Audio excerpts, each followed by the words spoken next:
avec les doigts. Oui, c'est... La feuille d'aluminium est un peu plus légère, comme on peut voir, parce qu'elle a tendance déjà à se sauver un peu quand on essaye de la voler.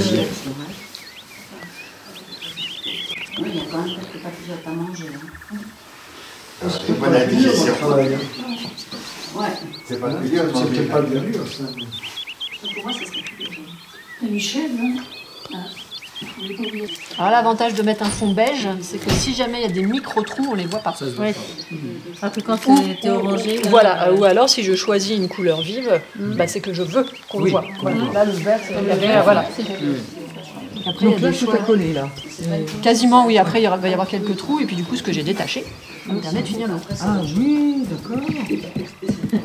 Ah, maintenant, cette technique, je la maîtrise depuis quelques temps. Alors, il faut quand même faire attention de ne pas griffer.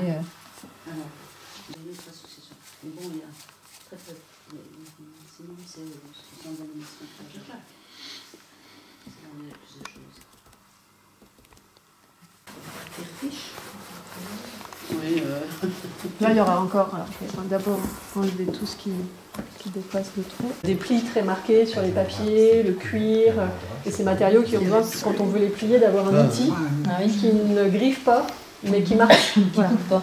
Voilà. Et donc, avant, c'était en os. On peut le trouver dans certains pays en corne. Et aujourd'hui, on le fait en téflon. Voilà. Et donc, l'avantage, c'est que ça finit de bien écraser.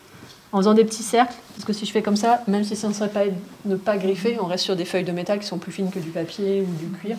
On pourrait faire quelques traces, mais voilà. Voilà. Après, on peut vernir complètement en pinceau, mais je trouve que le problème de vernir complètement au pinceau, c'est que l'animal devient brillant aussi. Alors, vous voyez, j'ai fini la dorure ce matin. D'accord. Je suis venue un peu plus tôt pour pouvoir peindre aujourd'hui.